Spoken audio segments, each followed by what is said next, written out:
Session की शुरुआत करते हैं। सबसे पहले मेहमानों का परिचय करवा देते हैं। राहुल सिंह जी अतुलानंद रचना परिषद के सचिव, पूर्वांचल प्राइवेट स्कूल एसोसिएशन अध्यक्ष, सेवा भारती काशी प्रांत के अध्यक्ष और समाजसेवी हैं। जोरदार ताली उनके लिए। सचिन मिश्रा जी पर्यावरणविद हमारे साथ मंच पर मौजूद हैं और इसके अलावा सारिका श्रीवास्तव जी हैं, डायरेक्टर अशोका इंस्टीट्यूट। सबसे पहले राहुल सिंह जी आपसे सवाल है कि आप किस तरीके से देख रहे हैं बदलते बनारस को और शिक्षा के क्षेत्र में? हमारे वेदों शास्त्रों में जो कुछ हमें दिया है उसका अगर दशांश भी पुनः वापस स्थापित कर लें गुरुजी जैसे महान संत लोग, तो काशी शिक्षा में अग्रणी हो सकती है। कहने के लिए 6 विश्वविद्यालय हैं, लेकिन विश्वविद्यालयों में क्या स्थिति है, बच्चों के नंबर किस तरह दिए जा रहे हैं, उनकी कॉपी कौन जांच रहा है, संस्कृत का अध्यापक अंग्रेजी की कॉपी जांच रहा है, ऐसी स्थिति में सुधारने का प्रयास तो वर्तमान सरकार कर रही है जी, लेकिन वो अभी बहुत हद तक उसमें काम किया जाना बाकी है। सफलता मिलने में अभी समय लगेगा। इसके लिए हमें आत्मावलोकन करना होगा, गुरु को भी और विद्यार्थी को भी, कि ये ईमानदारी से अगर प्रयास किया जाए, आप स्वयं शिष्य बनकर किसी गुरु के शरण में और चरण में चले जाइए, तभी आपको ज्ञान की प्राप्ति होगी। जिस दिन ये विद्यमान होगा, पुनः स्थापित होगा, काशी फिर से शिक्षा की राजधानी बनेगी, ऐसी मुझे उम्मीद है। सचिन मिश्रा जी, देखिए पर्यावरण को लेकर बातचीत करेंगे। अभी हाल ही में देखा दिल्ली एनसीआर की स्थिति क्या रही, और यहाँ आते जब पर्यावरण की बात होती है तो माँ गंगा की केवल बात होती है, ओवरऑल सबकी बात नहीं होती। तो आपकी नज़र में क्या महत्वपूर्ण बिंदु छूट रहा है शहर बनारस के लिए? पर्यावरण बहुत बड़ा विषय है। आज जिस तरीके से मानव अपने सुखद व्यवस्था की तरफ अग्रसर हो रहा है, अपने कहते हैं कि अपनी विलासता नहीं कहेंगे, लेकिन अपने सुख सुविधा के लिए जिस तरीके से आगे बढ़ रहा है, पर्यावरण को उतना ही चोट पहुंचाता लगातार चला जा रहा है। तो कहना ही चाहिए कि अगर आदिकाल से अगर देखा जाए तो वहाँ पर हमारी एक व्यवस्था थी, हमारी एक सनातन संस्कृति थी, जिस तरीके से हम पेड़ को भी पूजते थे और अपने सारी व्यवस्थाओं को भी, अपने आसपास की चीज़ों को दुरुस्त करते थे। लेकिन कालांतर में जैसे जैसे हम आगे बढ़ते गए, जितना ज़्यादा हम वैज्ञानिक तर्कों पे चलते चले गए, बहुत आविष्कार करते चले गए, तमाम से सुख सुविधाओं को हम लोगों ने अपने अंदर लाने का जो प्रयास किया, हम पर्यावरण को शायद भूल गए। तो एक ये भी कहना चाहेंगे कि पर्यावरण का जो आज विशेष अवसर है कि हमें ध्यान देने की आवश्यकता है। 25% ऐसे हैं कि जो पूरे वर्ल्ड वाइड लोग क्या नाम है, एनवायरनमेंट के प्रति बहुत ज़्यादा कॉन्शियस है। 50% सरकारें कर रही हैं वर्ल्ड वाइड, इवन इंडिया के भी इंक्लूड कर लें। अभी अगर 25% ऐसे है, 50% अगर व्यवस्था दे रहे, तो आप समझिए कि 50% का गैप अभी भी हमारे एनवायरनमेंट पे हो रहा है, जिससे ग्लोबल वार्मिंग्स हो रही हैं, तमाम से इंडस्ट्रीज़ लग रहे हैं। हम उसकी मौलिक चीज़ों को, अपने जीवन के मौलिक अधिकारों का जिस तरीके से हनन करते चले जा रहे हैं, हमें पता नहीं कि किस चीज़ की कितनी बिल्डिंग की आवश्यकता है, कहाँ कंक्रीट की कितनी आवश्यकता है, कहाँ पर जहाँ फार्मर कहते हैं कि भारत एक कृषि देश हुआ करता था, आज कंक्रीटों के तौर पे जहाँ पर न जाने कितनी बिल्डिंग बन रही हैं। हम तमाम से आवश्यकताओं से ज़्यादा चीज़ों को हम अपने घरों से निकाल करके सड़कों पे, रिहायशी इलाकों पर जिस तरीके से फेंक रहे, तो हमारा सिविक सेंस जीरो होता चला जा रहा है। सारिका जी, आपसे सवाल है कि देखिए हायर एजुकेशन को लेकर चर्चा करें तो क्या कुछ आवश्यकता है? बनारस की बात करें तो एक शिक्षा का केंद्र आदिकाल से है। अब ज़रूरत है कि हम मानवीय मूल्यों की शिक्षा के साथ साथ हमारे छात्र छात्राओं को, युवाओं को आधुनिक तकनीकियों से भी अवगत कराएं, उनको सक्षम बनाएं।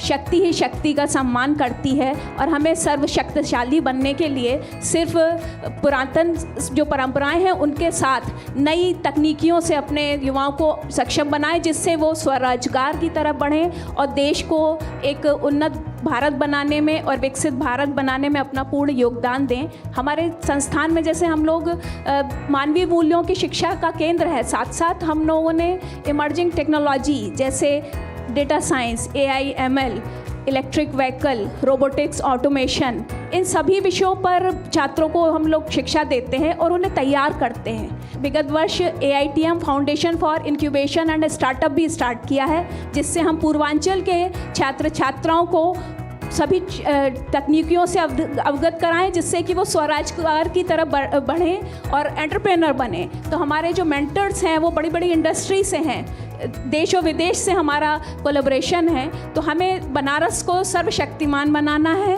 कि हमारे छात्र यहाँ रह के हमारे लोगों का, हमारे देश का, हमारे क्षेत्र का उत्थान करें। अगले पैनल में अपने मेहमानों से चर्चा करें, लेकिन उससे पहले परिचय करवा देते हैं। हमारे साथ मुमौजूद हैं श्रीकांत मिश्रा जी, काशी विश्वनाथ मंदिर अर्चक हैं वो काशी विश्वनाथ मंदिर के, और संतोष सिंह जी, विश्व वैदिक सनातन न्यास, और डॉक्टर नीरजा माधव जी जो कि साहित्यकार हैं, डॉक्टर सुनील विश्वकर्मा जी, अध्यक्ष ललित कला एकेडमी। चारों मेहमानों का हमारे मंच पर स्वागत है। और शुरुआत संतोष जी आपसे करना चाहते हैं।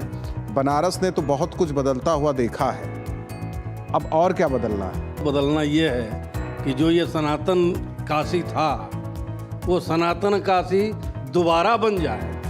यहाँ पे जितने भी मंदिरों को तोड़ करके मस्जिद का स्वरूप दे दिया गया है वो हम सनातनियों को मिले, हम उस पर मंदिर दोबारा बना सकें, क्योंकि काशी का स्वरूप उन मंदिरों से था, उस सनातन परंपरा से था जो काशी के गलियों में हर चौराहे पे दिखाई पड़ता था। और आज हम स्वतंत्र भारत में होने के बाद भी जो नहीं देख पा रहे हैं, जैसे काशी विश्वनाथ का केस देख लीजिए, वो हम लोग मुकदमा लड़ रहे हैं। अभी हमने कृत्यवासेश्वर पर मुकदमा कायम किया कि वो वहाँ भी मस्जिद बनी हुई है जी, लेकिन करें क्या, कैसे मिले?